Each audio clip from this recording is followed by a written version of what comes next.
서울의 겨울 아침은 언제나 차갑고 조용했다. 진화 그룹 본사 빌딩 앞 유리 외벽에는 흐린 하늘이 그대로 비치고 있었고 바람은 사람들의 목도리 사이로 파고들어 날카롭게 살을 스쳤다. 출근 시간의 로비는 늘 그렇듯 분주했지만 그날따라 공기에는 묘한 긴장감이 감돌고 있었다. 민주는 건물 자동문 앞에서 잠시 멈춰 섰다. 그는 값비싼 코트 대신 단정한 흰 셔츠와 검은색 슬랙스를 입고 있었다. 브랜드 로고 하나 보이지 않는 옷차림이었지만 구김 하나 없이 깔끔했다. 손에는 낡은 서류 봉투 하나가 들려 있었고 왼쪽 손목에는 오래된 기계식 시계가 채워져 있었다. 유리 표면은 닳아 있었지만 초침은 여전히 정확하게 움직이고 있었다. 그 시계는 그의 아버지가 세상을 떠나기 전 마지막으로 남긴 것이었다. 민주는 그 사실을 아무에게도 말하지 않았다. 이 시계는 그에게 장식이 아니라 약속이었다. 다시는 바닥으로 떨어지지 않겠다는, 그리고 어떤 상황에서도 자신을 잃지 않겠다는 약속. 그는 깊게 숨을 들이마신 뒤 로비 안으로 들어섰다. 대리석 바닥 위에 울리는 구두 소리, 커피 향, 바쁘게 오가는 직원들. 민주는 접수 데스크 쪽으로 향하다가 누군가와 어깨가 스쳤다. 순간 중심을 잃은 그는 손에 들고 있던 서류를 놓치고 말았다. 서류들이 바닥에 흩어지며 조용한 소리를 냈다. 민주는 아무 말 없이 몸을 숙여 종이를 하나씩 주워 담기 시작했다. 그때였다. 여기서 뭐 하세요? 차갑고 또렷한 목소리가 로비에 울렸다. 민주는 그 목소리를 듣는 순간 손끝이 잠시 멈췄다. 너무도 익숙한 음성이었기 때문이다. 그가 고개를 들었을 때 그 앞에 서 있던 여자는 완벽하게 차려입은 모습이었다. 짙은 베이지색 코트, 잘 다듬어진 머리, 날카로운 하이힐, 그리고 무엇보다도 사람을 내려다보는 듯한 눈빛. 서로는 알았다. 인사팀 팀장 서류나, 그리고 한때 그의 전부였던 여자. 유나는 민준을 내려다보며 잠시 말을 잃은 듯했다. 하지만 그 놀람은 곧 비웃음으로 바뀌었다. 그녀의 입꼬리가 미묘하게 올라갔다. 민준이야? 민준은 마지막 서류를 주워 봉투에 넣고 천천히 일어섰다. 그는 고개를 끄덕였다. 오랜만이네. 그의 목소리는 차분했다. 흔들림도 기대도 없었다. 유나는 그의 옷차림을 위에서 아래로 훑어보았다. 흰 셔츠, 낡은 시계, 그리고 아무 장식도 없는 가방. 여긴 애 났어. 그 질문에는 안보도 배려도 없었다. 오직 판단만 있었다. 일 때문에. 민준의 대답은 짧았다. 유나는 코웃음을 쳤다. 설마 취직하러 온 건 아니겠지. 주변을 지나던 몇몇 직원들의 시선이 은근히 그들에게 몰렸다. 유나는 그것을 의식하지 않는 듯 보였지만 사실 누구보다 잘 알고 있었다. 이곳은 그녀의 영역이었다. 이 회사가 어떤 꼴인지는 알고 와야 하는 거 아니야. 여긴 동정으로 사람 뽑는 곳 아니거든. 민주는 아무 말도 하지 않았다. 그 침묵이 오히려 유나를 더 자극했다. 아직도 그렇게 현실을 모르는구나. 몇 년이 지났는데도 변한 게 없어 보여. 그녀는 민준에게서 시선을 떼고 자신의 하이힐 끝을 살폈다. 눈에 띄게 먼지가 묻어 있었다. 그리고는 고개를 다시 들었다. 면접 기회가 필요해. 민준은 유나를 바라보았다. 그 눈빛에는 기대도 분노도 없었다. 다만 깊은 피로와 실망이 섞여 있었다. 필요 없습니다. 유나는 잠시 멈칫했다. 그의 대답은 그녀가 예상한 반응이 아니었다. 뭐라고? 민주는 한 발짝 앞으로 나섰다. 당신이 주는 기회라면 필요 없다고 했습니다. 로비의 공기가 순간 얼어붙었다. 유나의 얼굴이 굳어졌다. 지금 나랑 말장 안 하는 거야. 내가 여기서 감히 그런 태도를 보일 입장이라고 생각해. 그녀는 하이힐을 한 발 앞으로 내밀었다. 이거 닦아. 사람들의 시선이 더 몰렸다. 누군가는 고개를 돌렸고 누군가는 숨을 삼켰다. 이 정도도 못하면 이 회사 문턱 넘을 자격도 없어. 깨끗하면 내가 면접 기회는 고려해 줄게. 민주는 그녀의 신발을 내려다보았다. 그리고 다시 유나의 눈을 똑바로 바라보았다. 그 순간 그의 머릿속에는 오래전 기억이 스쳤다. 좁은 반지하 방, 병원비 고지서, 그리고 눈물을 참으며 등을 돌리던 유나의 뒷모습. 사랑만으로는 못 살아. 그녀가 남기고 간 마지막 말이었다. 민주는 천천히 고개를 저었다. 예전에는 가난이 가장 무서운 줄 알았습니다. 그의 목소리는 낮았지만 또렷했다. 그런데 오늘 알게 됐네요. 그는 잠시 말을 멈췄다. 로비의 모든 소리가 사라진 듯 고요했다. 사람을 이렇게 대하는 마음이야말로 가장 가난한 거라는 걸.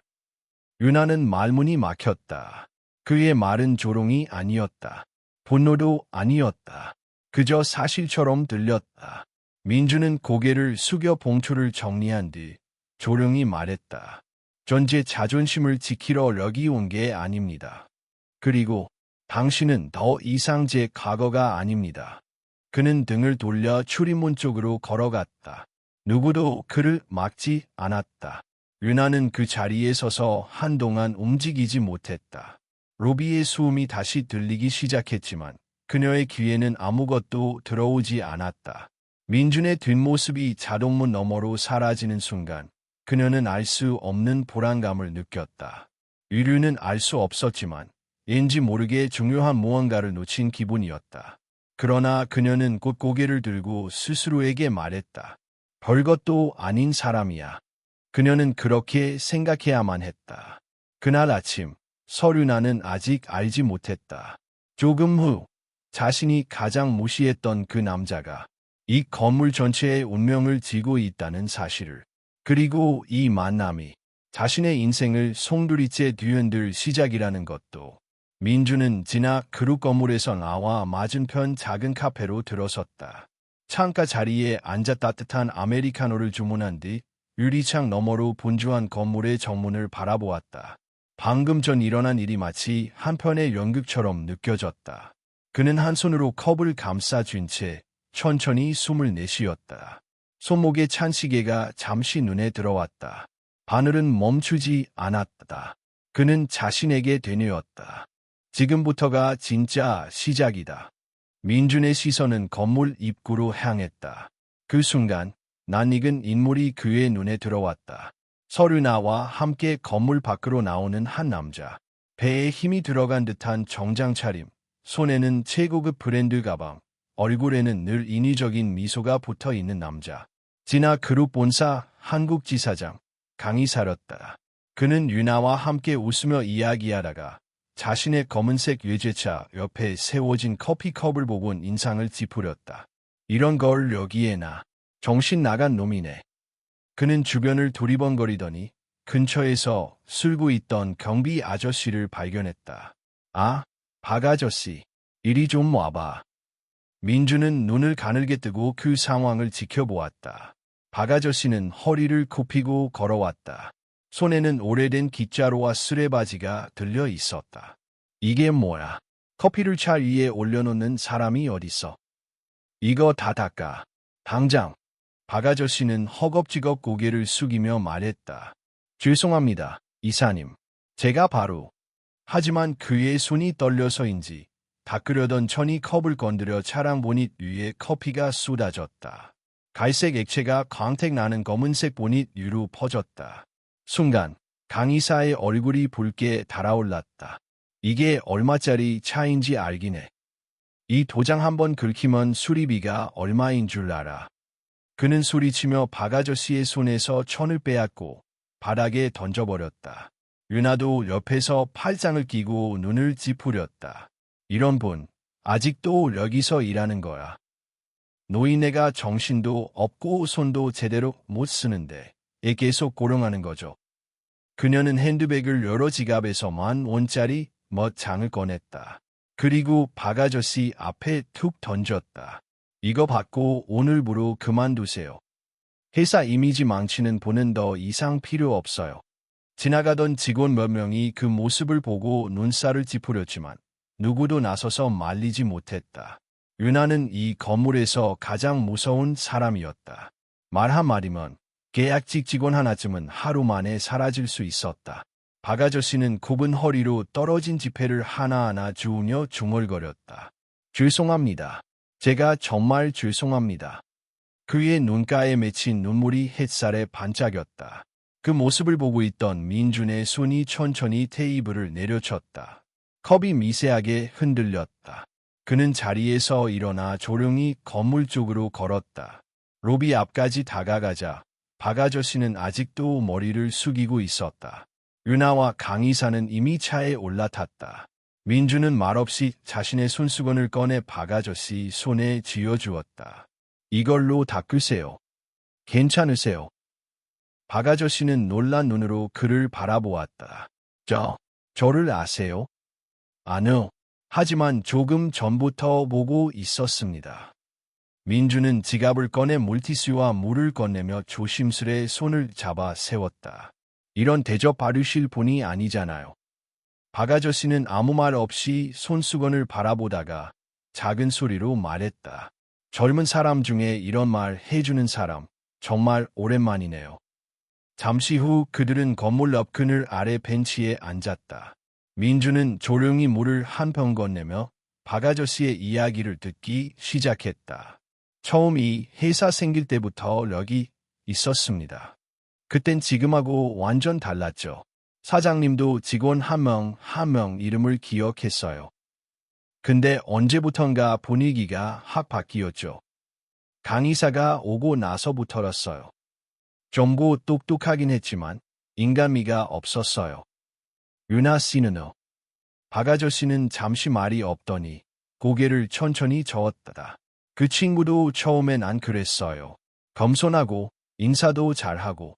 근데 요즘은 완전 달라졌어요. 누구보다 더 무서워졌죠. 민주는 조용히 고개를 끄덕였다. 박 아저씨는 이어 말했다. 실습생들도 많이 울었어요. 김아름이라는 아이가 있었는데 집이 어려운데도 서울까지 와서 열심히 했죠. 근데 윤아 팀장이 배경도 없고 센스도 없다고 몰아붙였어요. 결국 계약도 못하고 돌아갔습니다. 민준의 눈빛이 어두워졌다.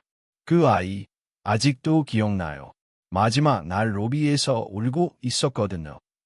저는 아무것도 해줄 수 없었어요. 그게 아직도 마음에 남네요. 민준은 천천히 일어섰다. 도와주셔서 감사합니다, 박 아저씨. 아뇨, 제가 고마워요. 젊은 사람이 이렇게 이야기 들어주는 게 어딨어요. 민준은 건물 쪽을 다시 바라보며 중얼거렸다. 겉은 반짝이는데 안은 골마 있네요. 그의 눈빛은 단단해졌다. 그는 스마트폰을 꺼내 어디론가 전화를 걸었다. 전부 확인했습니다. 예상보다 심각하네요. 한국 지사의 실태, 데이터 정리해 주시고 긴급회의 소집하세요.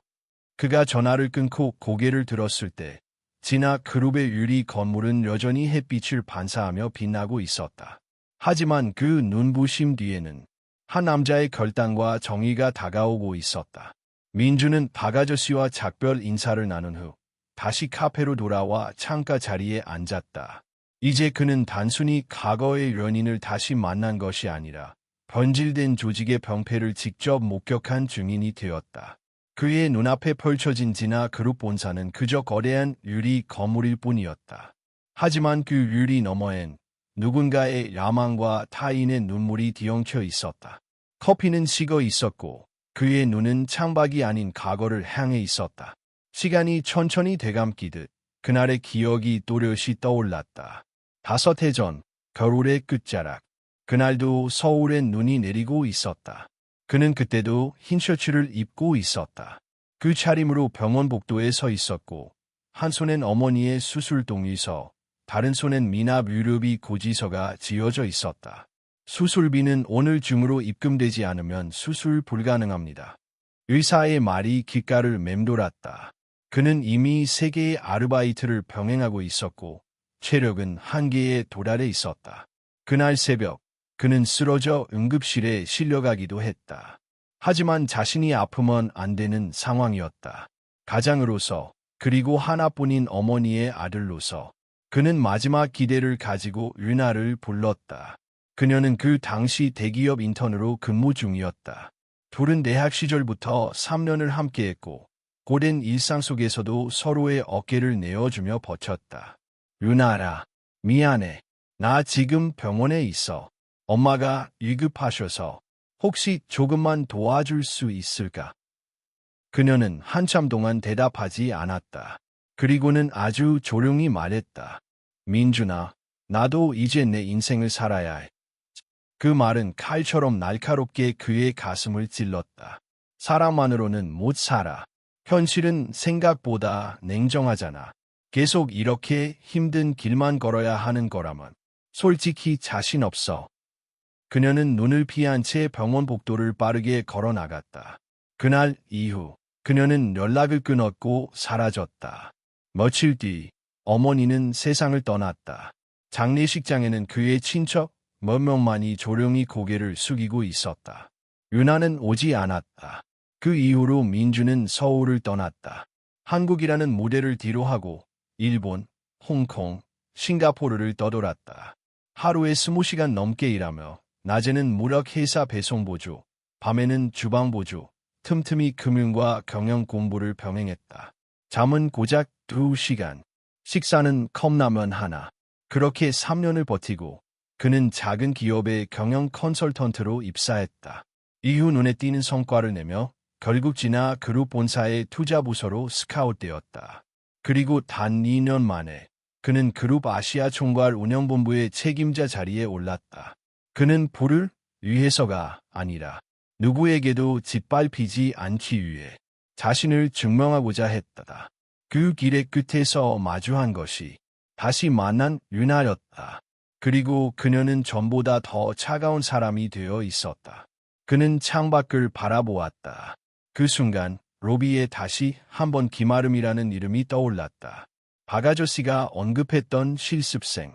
노력했지만 배경도 없고 인맥도 없어 결국 밀려났던 아이.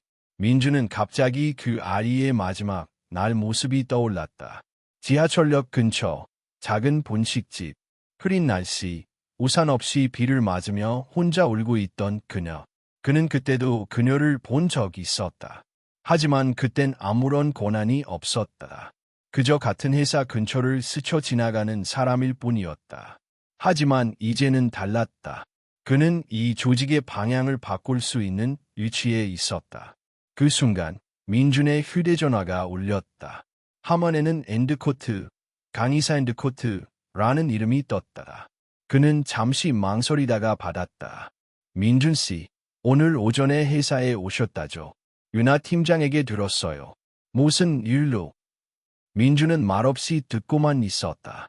뭐, 그냥 잠깐 들른 거면 다행이지만 이쪽도 많이 바쁘니까요.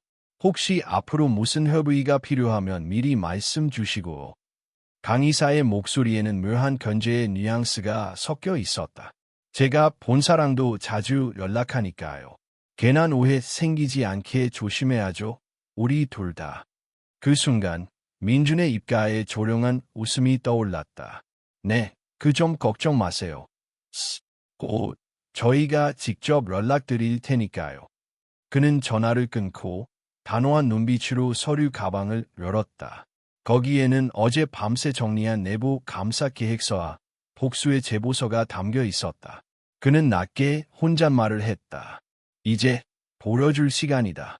그의 시선은 다시 진화 그룹 본사의 꼭대기층을 향했다. 유리는 반사된 햇살로 반짝이고 있었지만 그 속에서 서서히 균열이 시작되고 있었다. 다음 날 아침 서울 강남 한복판 진화그룹 아시아 총괄 본사 회의실 정시 9시 유리벽 너머로 한 줄기 햇살이 들어오고 있었다. 하지만 회의실 안의 공기는 차갑고 무거웠다. 민주는 흰 셔츠 위에 짙은 네이비색 정장을 걸친 채 조용히 회의실에 들어섰다. 그를 맞이한 사람은 이사회 내 실무총괄이자 경영감사 담당자인 서지훈 이사였다. 엔드코트, 오랜만입니다. 민준 본부장, 엔드코트. 네, 곧 이사직 승격 검토가 들어갈 예정이지만 오늘은 그와 무관한 주제로 모셨습니다. 엔드코트. 지훈은 민준이 꺼내든 자료를 바라보며 고개를 끄덕였다. 엔드코트. 감사건인가요? 엔드코트. 엔드코트의 특정 지점에서 반복적으로 발견된 인사전응, 예산 과다 지출, 협력업체와의 유착 정황까지 포함되어 있습니다. 엔드코트. 민주는 서류를 펼치며 차분하게 설명했다. 그는 윤아와 강이사, 그리고 해당 지점장인 하기석 부장까지 총 3인에 대한 내부 제보 및 정황 증거를 정리해 제출했다. 특히 윤아가 인사팀장으로서 행사한 직권 남용 사례는 명백했다. 익사 과정에서 특정 지원자만 우대하거나 직원들에게 무급 잔업을 강요하고 인사평가에 불이익을 주는 식의 조작이 반복되었다. 심지어 회사 예부에서 일어난 사건조차 직원들에게 책임을 전가하며 조직 내부의 목소리를 짓밟아왔다. 서지훈 이사는 차분히 자료를 넘기다가 눈썹을 찌푸렸다. 엔드코트. 여기 김아름 실습생에 관한 건도 포함되어 있군요. 엔드코트. 엔드코트. 네.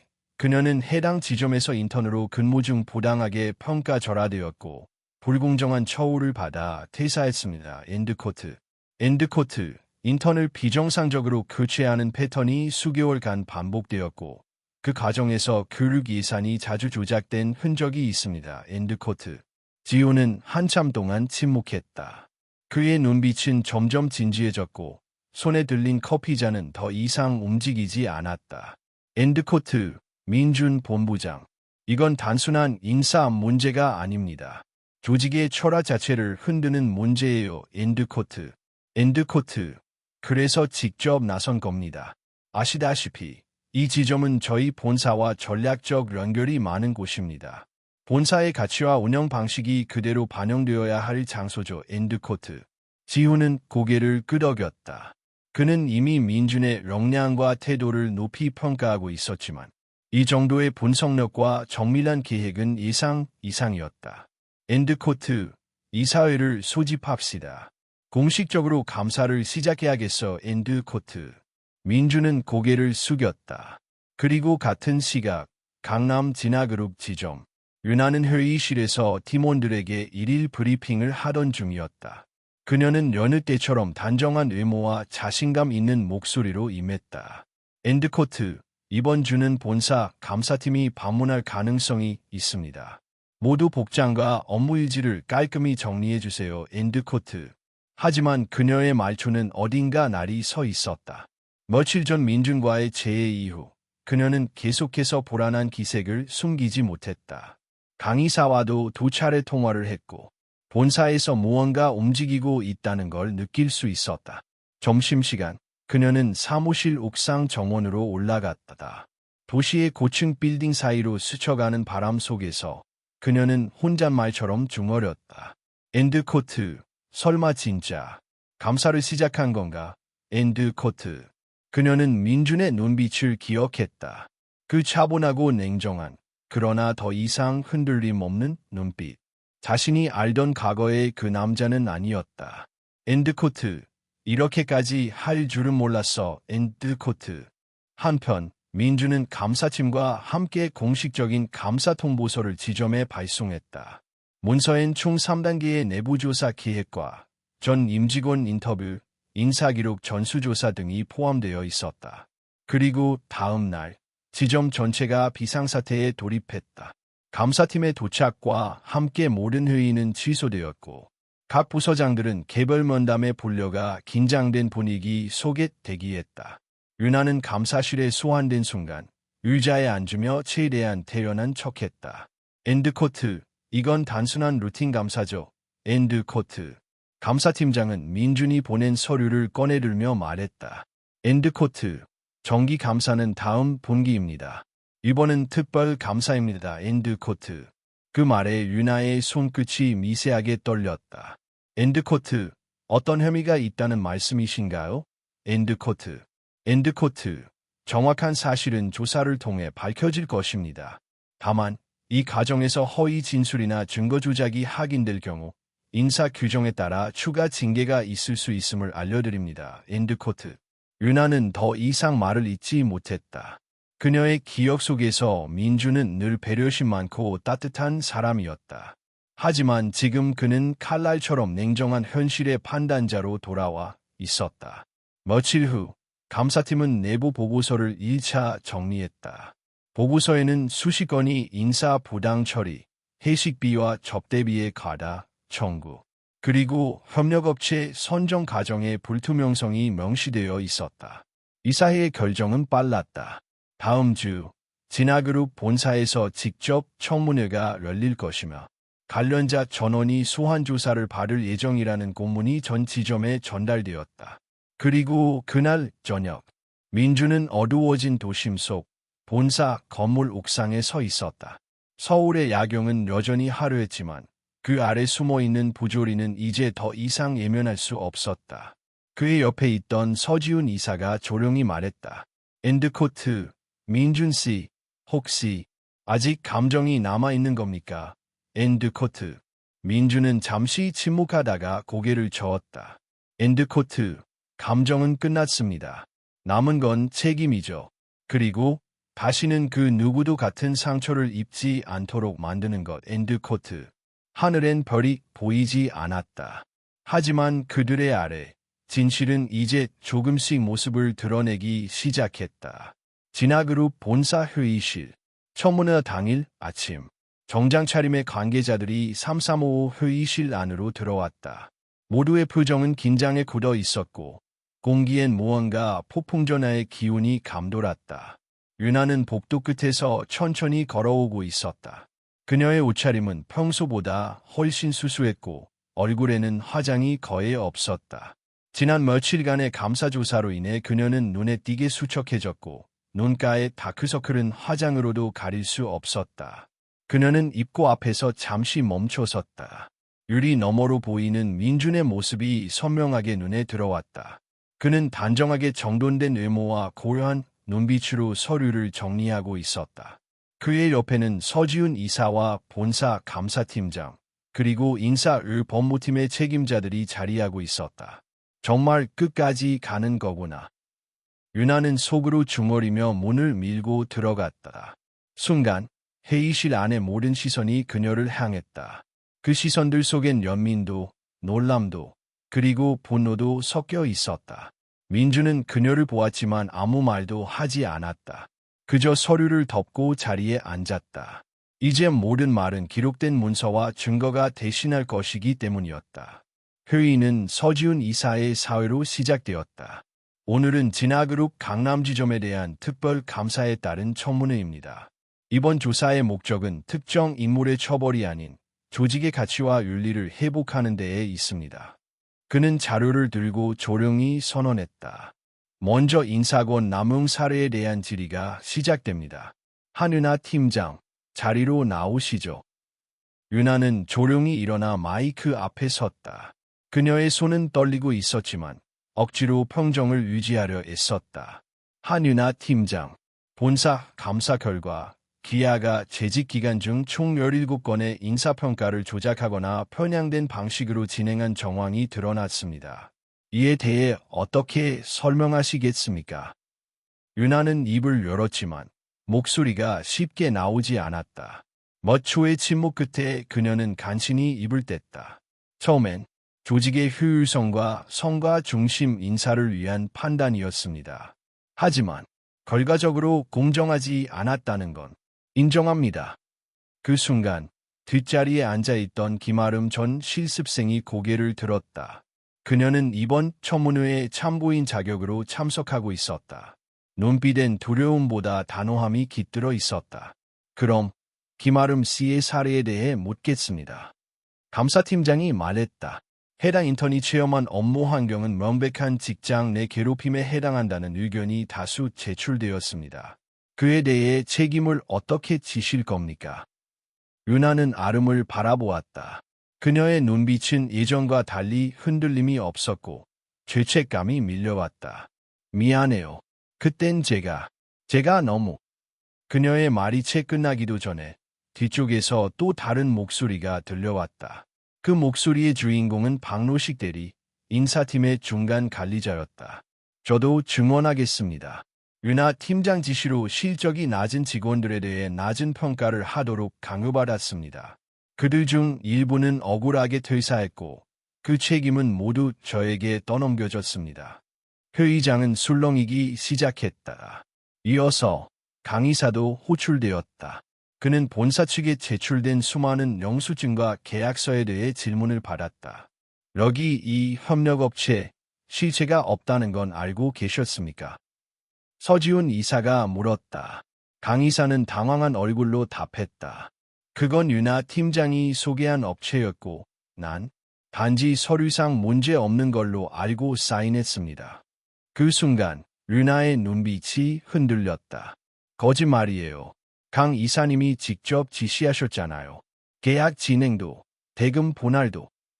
양측은 서로를 향해 손가락질하며 책임을 회피했다. 그들의 목소리는 점점 격해졌고 마침내 서지훈 이사가 단호한 목소리로 제지했다. 그만하시죠. 이 자리는 변명하는 자리가 아닙니다. 민주는 말없이 그 광경을 지켜보고 있었다. 눈빛은 차갑고도 슬펐다. 그는 더 이상 그들 중 누구에게도 희망을 걸지 않았다. 자신이 돌아온 이유는 복수가 아니라 이 조직의 방향을 되돌리기 위해서였다. 그는 자리에서 일어나 마지막으로 말했다. 저는 단지 이 조직의 이름을 지키고 싶었습니다. 그리고 오늘 우리가 어떤 선택을 하느냐에 따라 그 이름이 다시 존중받을 수도 완전히 무너질 수도 있습니다. 회의실 안은 조용해졌다. 그날 오후 청문회는 마무리되었다.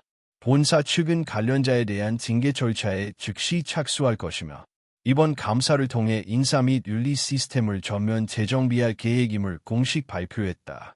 그날 밤 르나는 사무실에 홀로 남아 자신의 짐을 정리하고 있었다.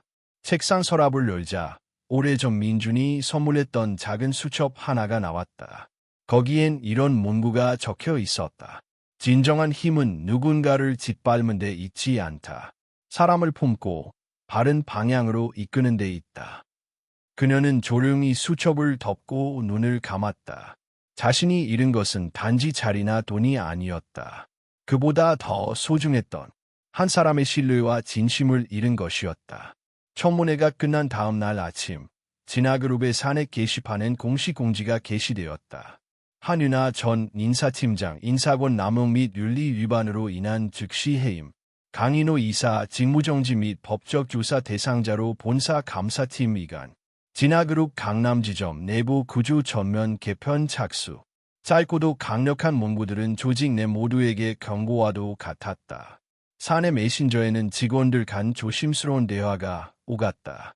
진짜 끝났네. 민준 대표가 그렇게 조용히 다 보고 있었다니. 그동안 당한 거 생각하면 속이 다 시원하다. 근데 한윤아 팀장, 생각보다 빨리 무너졌지 않아. 권력이 오래 가는 법이 없지. 그 시각, 르나는 집도 아닌 작은 고시원 방에 홀로 앉아 있었다. 진아그룹으로부터 해고 통지서가 공식 우편으로 도착했고 모든 퇴직 절차가 종료되었다는 사실이 이제는 부정할 수 없는 현실이었다. 핸드폰은 이미 꺼진 지 오래였고 그녀에게 연락을 해올 사람은 아무도 없었다. 고요한 방 안. 그녀는 천장을 멍하니 바라보며 눈을 감았다. 다 끝났어. 윤아는 무의식적으로 손목을 감싸 쥐었다. 언젠가 민준이 선물해준 시계 자국이 여전히 희미하게 남아 있었다. 지금은 어디론가 사라졌지만 그 시계는 그녀의 지난 날을 상징하는 유일한 조각이었다. 갑자기 누군가 문을 두드렸다. 그녀는 놀라 문을 열었고 낯선 남자가 작은 봉투 하나를 내밀었다. 진아그룹 본사에서 왔습니다. 전달 서류입니다. 남자가 떠난 후 르나는 봉투를 열었다. 안에는 작은 종이 쪽지 하나와 함께 수표가 들어있었다. 쪽지에는 단 한 줄만 적혀 있었다. 이건 내 개인 돈이야. 법적 책임이 아니라 인간으로서의 마지막 배려다. 민준. 순간 르나의 눈시울이 붉어졌다. 그는 끝까지 그녀를 원망하지 않았다. 심지어 그녀가 그토록 망가뜨린 신뢰와 조직을 다시 일으키는 나중에도 개인적인 감정으로 그녀를 짓밟지 않았다. 하지만 윤아는 그 수표를 그대로 봉투에 넣어 다시 접었다. 그리고 그 길로 우체국에 가서 반송 수속을 밟았다. 저는 받을 자격 없습니다. 그녀는 직원에게 말하며 고개를 숙였다. 며칠 후 윤아는 동네에 있는 작은 음식점에 일자리를 구했다. 자신을 알아보는 사람이 없기를 바라는 마음으로 최대한 외진 골목에 있는 가게를 선택했다. 가게 주인은 그녀의 이력서를 보고 놀란 듯 물었다. 이런 학벌에 이런 경력인데 왜 여기서 일하고 싶어? 윤아는 조용히 대답했다. 처음부터 다시 배우고 싶습니다. 사람을 대하는 법을로. 음식점에서의 일은 생각보다 고됐다. 하루 종일 서서 접시를 나르고 청소를 하고 고객의 불만을 감당해야 했다. 하지만 이상하게도 그녀의 마음은 차분했다. 손에 물집이 잡히고 허리가 아파와도 그 고통이 예전처럼 억울하지 않았다. 오히려 마치 스스로 벌을 받고 있다는 생각에 그 고통은 마음을 정화시키는 느낌마저 들었다. 가끔 배달 온 손님들 중엔 거동이 불편한 노인들이 있었다. 그럴 때만 윤아는 반찬 몇 가지를 더 담아드리고 말없이 엘리베이터 없이 계단을 올라가 직접 배달을 하기도 했다. 그런 그녀를 본 음식점 사장은 어느 날 불쑥 말했다. 내가 본 사람 중 제일 이상한 알바야. 에요. 처음엔 딱딱하고 냉정한 사람이었는데 요즘은 가장 따뜻한 사람 같거든. 그 말에 윤아는 잠시 말이 없었다. 그리고 웃으며 말했다. 아마 너무 늦게 따뜻해진 거죠. 한편 민주는 본사로 복귀한 뒤에도 조용히 자신의 역할에 충실하고 있었다. 강남 지점에는 새로운 지점장이 부임했고 조직문화 개선 TF팀이 운영되며 이전의 불공정한 시스템이 전면 폐지되었다. 또한 실습생과 계약직 직원들의 목소리를 반영하기 위한 열린 제안 창구가 만들어졌고 정기적으로 경청회의가 열렸다. 직원들 사이에선 민준 대표 덕에 회사가 다시 숨쉬는 것 같다는 말이 돌기 시작했다. 하지만 민준은 어디까지나 담담했다. 그는 누구보다 잘 알고 있었다. 권력은 본질적으로 사람을 유혹하는 도구라는 것을. 그래서 그는 스스로를 늘 경계했고 권한을 쥐는 대신 나누는 방법을 택했다. 그에게 남은 건 복수가 아니라 방향이었다. 그리고 그 방향은 존중이었다. 몇 주 후 민주는 조용히 어머니의 묘를 찾아갔다. 하얀 코카를 놓고 무릎을 꿇었다. 엄마, 약속 지켰어요. 저 성공했지만 나빠지지 않았어요.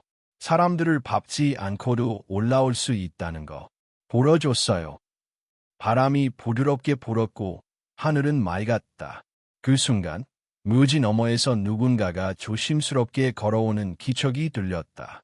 민준이 고개를 돌리자 윤아가 멀리서 조용히 서 있는 모습이 보였다. 그녀는 다가오지 않았다. 그저 먼 발치에서 고개를 깊이 숙이고 잠시 동안 서 있다가 돌아섰다. 민주는 그녀의 뒷모습을 조용히 바라보다가 다시 어머니의 묘를 향해 고개를 돌렸다. 이제는 괜찮아요. 한윤아는 매일 새벽 5시에 일어났다. 날이 채 밝기 전 가게 앞을 쓸고 어제 남은 채소를 정리하며 하루를 준비했다. 이 작은 분식집에서의 일상이 반복되면서 윤아의 손은 거칠어졌고 손톱은 언제나 짧았다. 하지만 그녀의 마음은 점점 단단해지고 있었다.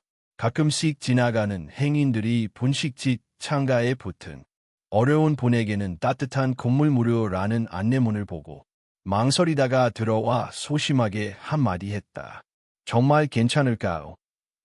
그럴 때면 윤아는 미소 지으며 대답했다. 네, 드셔야죠. 오늘은 좀 춥잖아요. 그렇게 시작된 작은 선행은 동네 사람들의 입소문을 타고 퍼졌다. 며칠 뒤엔 근처에서 노숙을 하던 할아버지가 찾아왔다. 그는 바짝 마른 손으로 덜덜 떨며 작은 비닐봉지를 건넸다. 이거 뚜껑 있는 종이컵이에요. 국물 흘릴까봐. 윤아는 그 손에서 컵을 받아들며 그의 눈을 똑바로 마주 보았다. 할아버지, 오늘은 여기서 드시고 가세요. 자리 비어 있으니까요. 그 노인은 잠시 멈칫하다가 조용히 자리에 앉았다. 그날 이후 윤아는 가게에 조그마한 따뜻한 자리 코너를 만들었다. 그곳은 특별한 예약 없이 누구나 들어와 앉을 수 있는 자리였다. 그녀는 손님을 돈으로 평가하지 않았고 힘들어 보이는 사람에겐 한마디 말 없이 계란을 하나 더 얹어주거나 밥을 넉넉히 퍼주었다. 이런 그녀의 변화는 직접 만나본 사람들에게 잔잔한 감동을 주었고 그 감동은 말없이 퍼져나갔다. 어느 날 한 손님이 조심스럽게 물었다. 사장님은 원래 이렇게 따뜻한 분이셨어? 유나는 잠시 멈칫하더니 조용히 말했다. 아니요. 예전엔 제 자리에 올라가기 위해서 다른 사람을 짓밟기도 했어요. 그땐 그게 어른스러운 줄 알았거든요. 지금은요. 지금은요. 그게 얼마나 부끄러운 짓이었는지 알아요. 그 대답은 짧았지만 그 안에는 지난날의 후회와 자책, 그리고 다시 걷고 있는 새로운 삶의 다짐이 담겨 있었다. 한편 진화그룹 강남지점은 완전히 다른 조직이 되어 있었다. 민주는 TF팀장을 직접 맡아 조직 문화 개선을 선도했고 상하 관계의 수직 구조를 수평적으로 재구성했다. 기존의 권위적인 리더십은 철저히 해체되었고 직원들이 자유롭게 아이디어를 제안할 수 있는 익명 제안 시스템이 도입되었다. 과거 억눌려 있던 사원들이 이제는 당당하게 의견을 개진하고 성과에 따른 보상이 투명하게 적용되었다. 실습생이 정직원으로 채용되는 비율도 크게 늘었다. 그리고 민주는 특별히 실습생 중 한 명에게 직접 멘토링을 해주기 시작했다. 그는 이름이 수진인, 과거 유나에게 무시당했던 바로 그 실습생이었다. 수진은 민준과의 첫 만남에서 머뭇거리며 말했다. 대표님, 제가 가론 이 일을 계속할 자격이 있을까요? 민준은 조용히 그녀를 바라보다가 말했다. 자격은 실수가 없는 사람에게 주어지는 게 아니에요. 실수를 반복하지 않기 위해 노력하는 사람에게 주어지는 거예요. 그 말에 수진은 처음으로 눈물을 글썽이며 고개를 끄덕였다. 그리고 그 순간 민주는 어쩌면 유나에게도 그런 말이 필요했을지 모른다고 생각했다. 하지만 그는 알았다. 누군가를 건호화시키는 건 말이 아니라 그 사람이 스스로 진심으로 마주한 후회와 각성이었다. 며칠 후 민주는 한 이메일을 받았다. 제목은 단순히 이렇게 적혀 있었다. 진심으로 죄송합니다, 한유나. 메일의 본문은 길지 않았다. 그리고 어떠한 변명도 없었다. 다만 그녀는 자신이 어떤 잘못을 했는지 구체적으로 정리했고 앞으로 어떻게 살아갈 것인지에 대한 자신의 다짐을 진지하게 서술했다. 대표님, 저는 이제야 비로소 진짜 책임이 무엇인지 알게 되었습니다. 돈으로 갚을 수 없는 것을 살아가며 천천히 갚겠습니다. 민주는 그 메일을 읽고 한참 동안 화면을 바라봤다. 그리고 조용히 메일함을 닫았다. 그는 그녀를 용서한 건 오래전 일이었지만 그녀가 스스로 자신을 용서할 준비가 되었음을 이제야 실감할 수 있었다.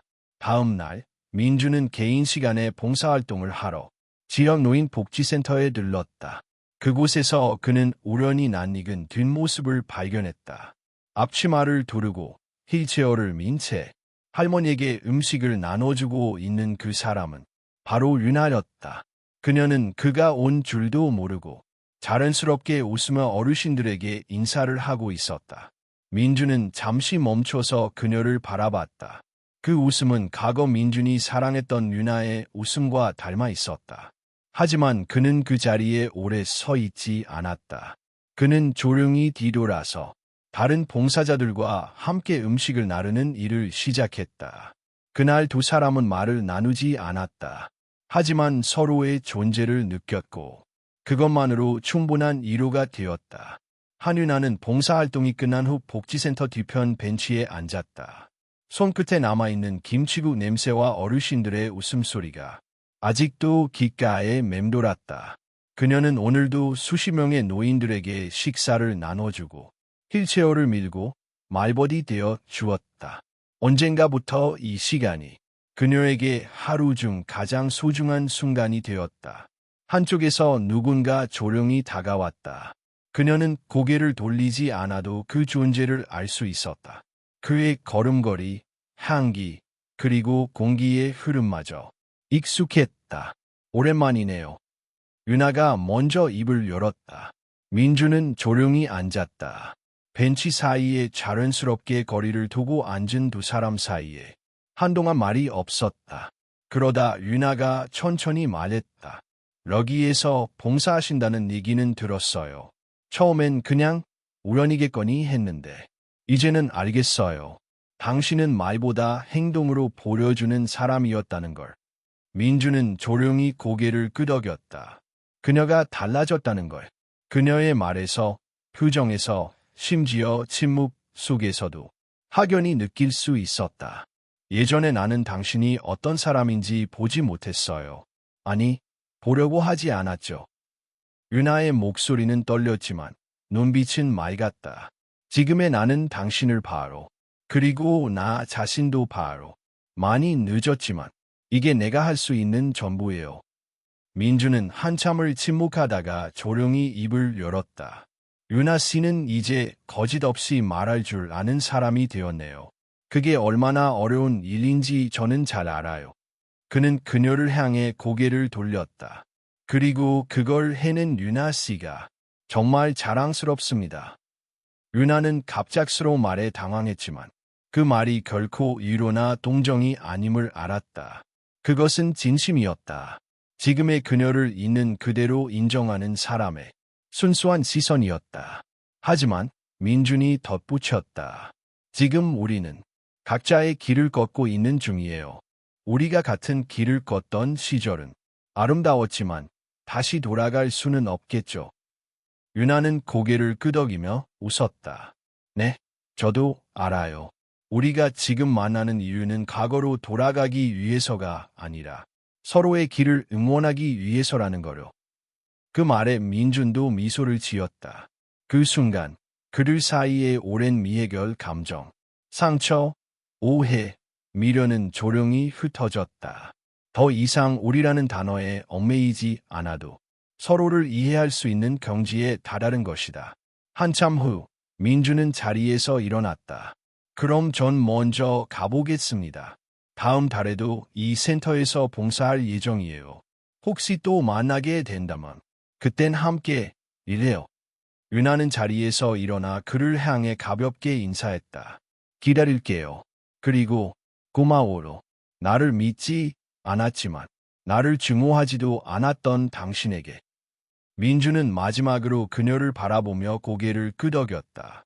진짜 변화는 증오를 선택하지 않는 데서 시작되니까요.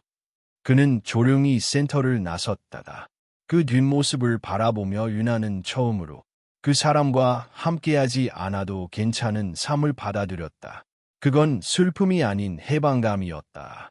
그날 저녁 윤아는 분식집에서 한 명의 젊은 여성을 만났다. 그녀는 며칠째 가게 앞을 서성이다가 마침내 용기를 내어 문을 열었다. 여기 일자리 혹시 구하나요? 그녀의 옷은 낡았고 신발은 닳아 있었다. 윤아는 잠시 그녀를 바라보다가 말했다. 경력은 없으시죠? 그녀는 고개를 끄덕였다. 그럼 괜찮아요. 처음엔 누구나 서툰 법이니까요. 내일부터 아침 6시에 올 수 있어요. 그 여성은 눈을 동그랗게 뜨고 고개를 연신 끄덕였다. 정말요? 저를 믿으시는 거예요?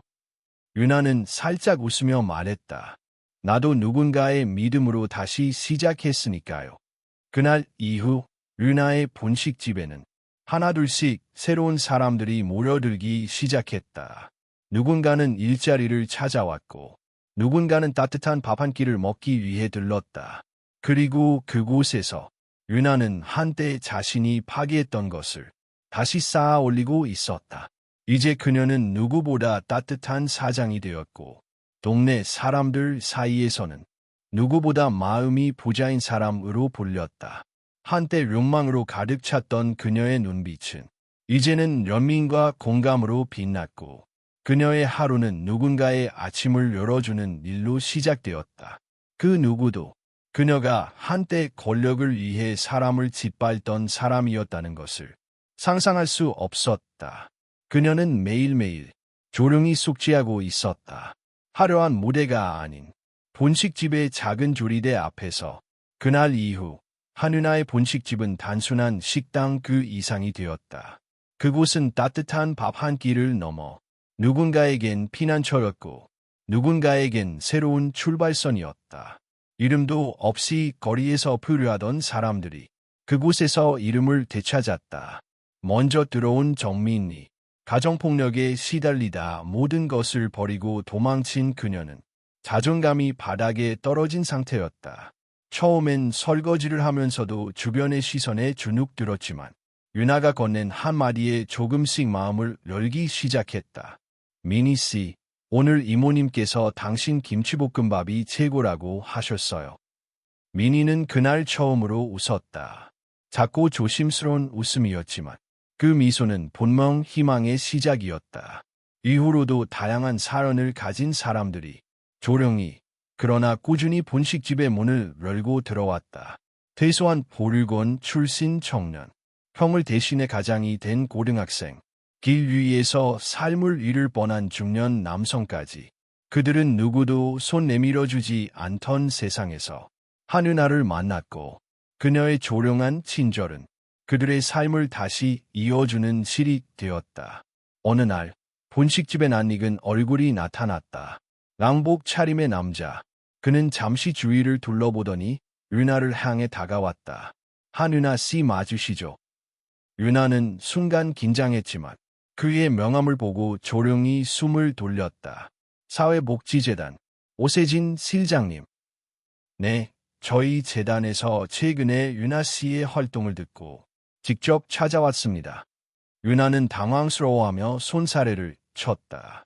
전 거창한 일을 하는 게 아니에요. 그냥 여기 동네 분들 도와드리는 것뿐인데.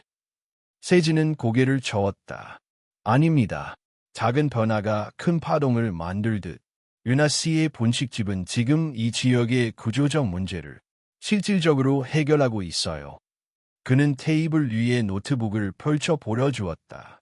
그 안에는 윤아의 본식집을 통해 일자리를 얻은 사람들의 목록, 지역사회에서 생긴 긍정적인 변화에 대한 보고서, 그리고 본식집이 일종의 커뮤니티 허브로 작동하고 있다는 분석이 담겨 있었다. 저희는 윤아 씨에게 정식으로 요청드리고 싶습니다. 지역 복지 프로젝트의 모델 케이스로 이 본식집을 활용하게 해주시겠어요? 윤아는 잠시 고민했다. 주목받는 것이 두려웠다. 과거의 자신이 다시 드러날까 두려웠다. 하지만 이내 고개를 끄덕였다. 그게 도움이 된다면, 그리고 지금 이 사람들이 더 많은 기회를 가질 수 있다면 저는 괜찮아요. 며칠 뒤 윤아의 본식집에 지역 방송국이 찾아왔다. 인터뷰와 촬영이 진행되었고 그녀의 이야기가 뉴스에 보도되자 전국 각지에서 문의가 쇄도하기 시작했다. 많은 사람들이 궁금해했다. 한때 갑질로 유명했던 인물이 어떻게 이렇게 변할 수 있었을까? 댓글은 양극단으로 갈렸다. 감동적이다. 누구나 다시 시작할 수 있다. 수일 뿐이다. 과거는 쉽게 사라지지 않는다. 그중 한 댓글은 윤아의 마음을 오랫동안 붙잡았다. 그녀는 달라진 게 아니라 그냥 상황이 달라졌을 뿐이다. 기회만 생기면 예전으로 돌아갈 거다. 그 밤, 윤아는 오래된 박스를 꺼냈다.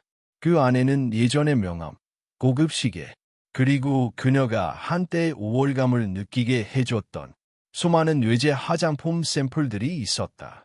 그녀는 그 물건들을 하나하나 꺼내 쓰레기 봉투에 넣었다. 그러나 마지막 하나, 작은 송골만은 버리지 않았다.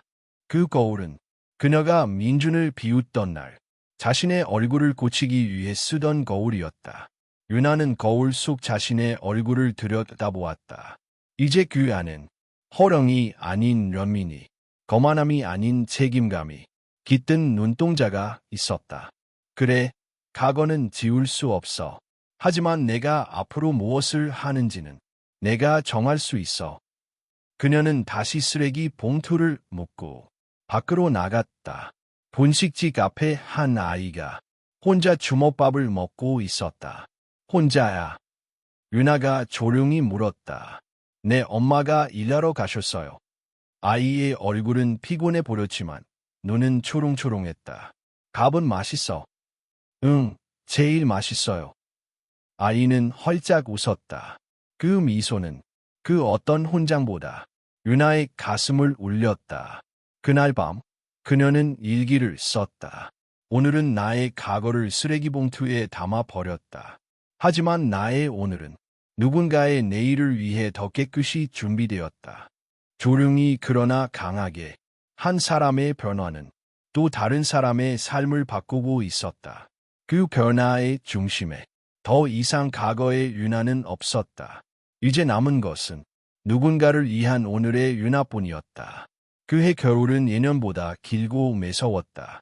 연일 이어지는 눈보라 속에서 사람들은 옷깃을 단단히 여몄고 거리는 어느새 얼음처럼 차가운 침묵으로 덮였다. 하지만 유나의 본식집만은 이으렸다. 그 안에서는 늘 따뜻한 국물이 끓었고 김이 모락모락 피어오르며 사람들의 마음을 녹였다. 하루는 본식집 문이 조용히 열렸다. 그리고 오랜만에 보는 낯선 얼굴 하나가 들어섰다. 여기 아직도 김밥 있어. 유나는 조리대 너머에서 고개를 들었다. 그녀는 순간 놀랐지만 곧 미소를 지었다. 있죠. 참치김밥 드릴까요? 문 앞에 서 있던 사람은 바로 서민준이었다. 그는 여전히 말끔한 양복을 입고 있었지만 예전처럼 딱딱하거나 거리감 있는 눈빛은 아니었다. 오히려 그의 얼굴에는 복잡한 감정이 섞인 듯한 미묘한 그늘이 드리워져 있었다. 여기 오랜만에 오네요. 유나는 조용히 김밥을 말며 물었다. 어떻게 알았어요? 여기로 옮긴 건 아무에게도 말 안 했는데. 민주는 쓴웃음을 지으며 대답했다. 그냥 알고 싶었어요. 그날 이후 계속 생각났거든요. 그때 난 당신한테 너무 많은 걸 물어보지 않고 혼자 판단했더라고. 유나는 말없이 김밥을 접시에 담아 건넸다. 민주는 조심스럽게 젓가락을 들고 한 조각을 입에 넣었다. 잠시 침묵이 흘렀다. 맛있네요. 예전에도 맛있었지만 지금은 좀 다르네요. 뭔가 더 따뜻해졌달까. 유나는 웃음기 어린 눈으로 그를 바라봤다.